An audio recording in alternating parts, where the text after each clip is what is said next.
Hello everyone, আমি পূজা। আমার নতুন একটি ভ্লগে তোমাদের সবাইকে অনেক অনেক স্বাগত। আশা করি তোমরা সবাই ভালো আছো। আমিও কিন্তু তোমাদের আশীর্বাদে অনেক ভালো আছি। এখন মোটামুটি ওই সকাল 6টা।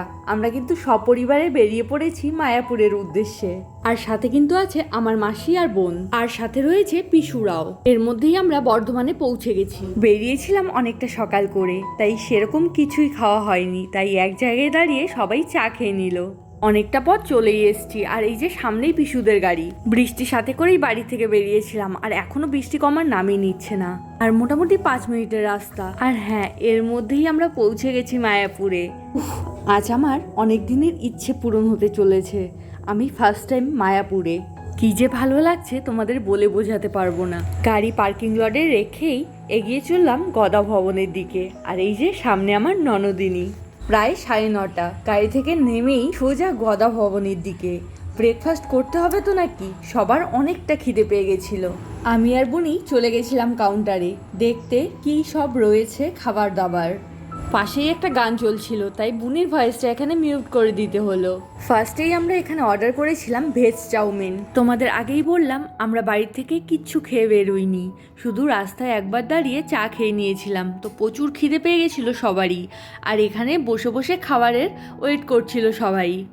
অপেক্ষার অবসান ঘটিয়ে ফাইনালি চলে এলো আমাদের চাউমিন। সত্যি কথা বলতে অতটাও ভালো ছিল না খেতে চাউমিনটা। এখানে আমরা আছি আমি, ঠাকুমার, অভিক আর অতনু, আর পাশে টেবিলেই রয়েছে সবাই। আর এই যে আমার বোন। আগেই বললাম চাউমিনটা অতটা ভালো ছিল না খেতে, তাই আবার অর্ডার করা হয়েছিল স্যান্ডউইচ আর চিজ ব্রেড। আমরা সবাই এখানে খেয়ে ওয়েট করছিলাম বাবা কাকুরা কখন আসবে, কারণ ওরা সবাই গেছিল রুম দেখতে। আর ফোন করে জানা গেল ওদের একটু লেট হবে আসতে, তাই আমরা আবার বেরিয়ে পড়লাম চারিদিকটা দেখার জন্য। সব ভবনেই প্রসাদের টাইম ছিল 12:30 থেকে 12:30টার দিকে। তাই ভাবলাম এতক্ষণ সময় কি করা যায়, তাই এই পাশেই যে দোকানগুলো রয়েছে সেগুলোতে ঢুকে পড়লাম। মা, মাসি, পিসু আর আমরা সবাই এখানে ঢুকেই ধূপকাঠি দেখতে ব্যস্ত হয়ে পড়েছিলাম। আর বুনি এখানে দেখছিল একটা পারফিউম, স্মেলটা দুর্দান্ত ছিল। ও কি এই স্যান্ডেলউডের স্মেলটা খুব পছন্দ করে। কিছুদিন আগেই অ্যামাজন থেকে এরকমই একটা প্রোডাক্ট আমি অনেক বেশি টাকা দিয়ে কিনেছিলাম, কিন্তু এখানে দেখলাম সিমিলার প্রোডাক্ট অনেক কম দামে, তাই এখান থেকে একটা নিয়েই নিলাম। আর এই যে বুনি এখানে দেখছিল গোপালের জামা কাপড়। বাবারে যেহেতু তখন আর ব্রেকফাস্ট করেনি, তো পার্সেল করে নিয়েছিলাম আমরা খাবারটা, আর পরে গিয়ে মা সেটা দিয়ে এসছে। এই দোকান ওই দোকান করতে করতে এই দিকে টাইম হয়ে গেছিলো খাবারের। আর এই যে সবার হাতে দেখছো কুপন। আমরা লাইনে দাঁড়িয়ে গেছি প্রসাদের জন্য। এখন টাইম মোটামুটি 12:30 থেকে 1টার মধ্যে। আর এই যে আমাদের লাইন একটু একটু করে সামনের দিকে এগোচ্ছিল। যেখানে লাইন দাঁড়িয়েছিলাম সেখানে উপরে ফ্যান ছিল, তাই সেরকম কোনো কষ্ট হয়নি। আর এই যে জলাশয়টা দেখতে পেলে এখানে ছোট ছোট মাছও ছিল। এই যে ফাইনালি আমরা ঢুকে পড়েছি ভেতরে। চলো এবার আস্তে আস্তে এগিয়ে গিয়ে হাতে থালা নিয়ে সামনের দিকে যাওয়া যাক। ও কি মায়েরা, ওরা তো আগেও এসেছিল, ওরা বলছিল আগে নাকি ভালো করে বসিয়ে পরিবেশন করা হতো, কিন্তু এখন নিয়মটা চেঞ্জ হয়েছে। তো আগেরটাই ভালো ছিল বলো। এখানে প্রথমেই দিয়েছে সাদা ভাত, ডাল, একটা মিক্স ভেজ, সাথে দিয়েছে একটা রুটি আর আলু পনিরের তরকারি আর একটা বেগুনি। আর তারপর এই যে বাটি করে দিয়ে দিল পায়েস। তারপরে একে একে সামনের দিকে এগিয়ে গিয়ে আমরা খেতে বসে পড়লাম। যাক, খাবারটা খেয়ে একটু তো শান্তি পেলাম। তারপর থালা রেখে হাত ধুয়ে আবার বাইরের দিকে চলে এলাম। যেদিন আমরা মায়াপুরে গেছিলাম তার আগের দিন প্রচুর গরম ছিল, কিন্তু হঠাৎ করে যেদিন আমরা বেরোলাম সকাল থেকেই এত বৃষ্টি, আর ওয়েদারটা দারুণ ছিল। আর এখনও তো ঝিরিঝিরি বৃষ্টি পড়েই যাচ্ছে। এরপর আমরা গুটি গুটি পায়ে নিজের রুমের দিকে চলে এলাম গীতা ভবনে। গীতা ভবনে আমাদের রুমের ব্যালকনি থেকে মন্দিরের ভিউটা ছিল ঠিক এরকম। কি অপূর্ব লাগছে দেখো মন্দিরটা। এখানে অনেকটা সময় দাঁড়িয়ে থেকে ফটো ভিডিও তুলে তারপর আমরা রুমে গেছিলাম যে যার। ও হ্যাঁ, এর মাঝে তো আমি একবার ঘুমিয়েও পড়েছিলাম। তারপর ঘুম থেকে উঠে ফ্রেশ হয়ে আবার নিচে চলে এসেছি। নিচে এসেই আমাদের চোখ পড়লো এই মন্দিরটার দিকে, ছোট্ট মন্দিরটার দিকে। আর মন্দিরটা মেবি তৈরি করেছিল অমিত রাজক বলে একজন। আচ্ছা, আমরা যখন রুমে এসেছিলাম তখন তো গীতা ভবনটা ঠিকভাবে দেখানো হয়নি। আর এই যে হচ্ছে গীতা ভবন। সামনেটায় আছে অসাধারণ ফুলের বাগান। আরও সুন্দর লাগে যখন শীতকালীন ফুলগুলো লাগানো হয়। লাঞ্চ করে আসার পর যে যার রুমে সবাই ফ্রেশ হয়ে নিয়েছে, তারপর আবার নিচে চলে এসেছি। আর এই যে বুনিরা এখানে ফটোশ্যুট করছে, আর এই যে ওকে। আর আমি তো বাবা আমার পার্সোনাল ক্যামেরাম্যানের হাতে মোবাইলটা ধরিয়ে দিয়েই চললাম সামনের দিকে। দেখে দেখো মন্দিরের ভিউটা অসম্ভব সুন্দর লাগছে। আর মন্দিরের চূড়ে যখন রোদ পড়ছে আরও জলজল করছিল। আর এখানে একটু আমি ঢং করে নিলাম।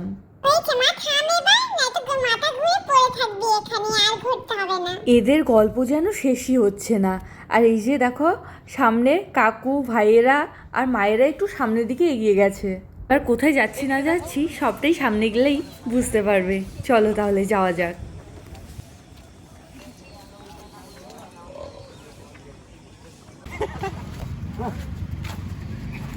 আচ্ছা, সবাই মোটামুটি এক জায়গায় চলে এসেছি। এখন আমরা যাব গোশালায়। তো চলো। এখানকার টোটোতে 5 জনের বেশি এরা নেয় না, তাই প্রথম টোটোতে বাবা, মাসি, মা, পিসু আর ঠাকুমা ওরা চলে গেল।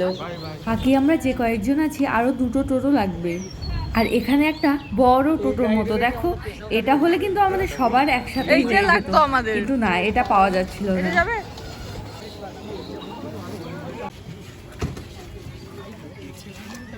এবার আমরাও একটা টোটোতে চেপে পড়লাম, আমি 2 বুনি আর ছোট মা।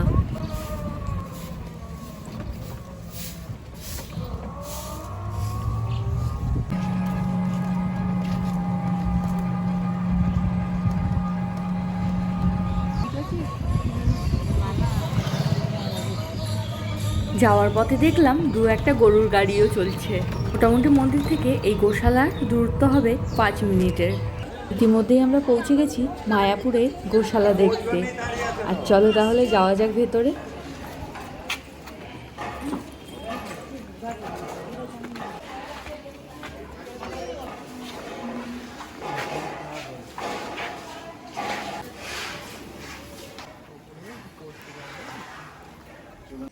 গরুগুলো কিন্তু আমাদের লোকালের গরুর থেকে অনেকটা বেশি বড়। দেখো কতগুলো গরুর মুখগুলো এত মায়াবী। দেখো এই যে গরুটা চুপচাপ দাঁড়িয়ে আমাদের আদর নিচ্ছে। পশু হলেও ওরাও কিন্তু বোঝে ভালোবাসা কোনটা। গোশালা থেকে বের হয়ে আবারও চলে এসেছি আমরা মন্দির প্রাঙ্গণে। এখানে বসে খানিকক্ষণ এই যে রাস্তায় যে হচ্ছিল হরিনাম, সেটা শুনছিলাম। খুব ভালো লাগছিল জানো।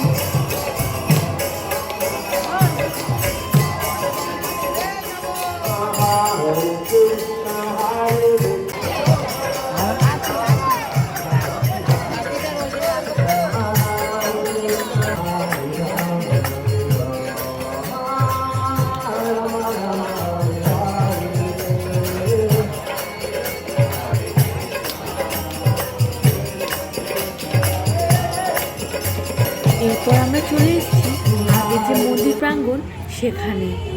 এখানে খানিকক্ষণ বসেছিলাম আর চারিদিকটা দেখছিলাম। আকাশে কত সুন্দর মেঘ। এখন মোটামুটি ওই বিকেল 5টা 5:30 হবে। সারাদিন অনেক হাঁটাহাঁটি গেছে, অনেক ধকল গেছে, তাই আমি একটু বসে পড়েছিলাম। আর আমার পার্সোনাল ক্যামেরাম্যানের হাতে আমি মোবাইলটা দিয়ে বলেছি ভিডিও করে দাও, আর তখন ওই করছিল। এখানে জানো তো হালকা হাওয়া বইছিল, তাই ভালোই লাগছিল বসে থাকতে। ভিডিওগুলো দেখার পর মনে হচ্ছিল যাক, আমার পার্সোনাল ক্যামেরাম্যান যথেষ্ট অভিজ্ঞ। দেখো কত সুন্দর সব ক্লিপ তুলে ধরার চেষ্টা করেছে।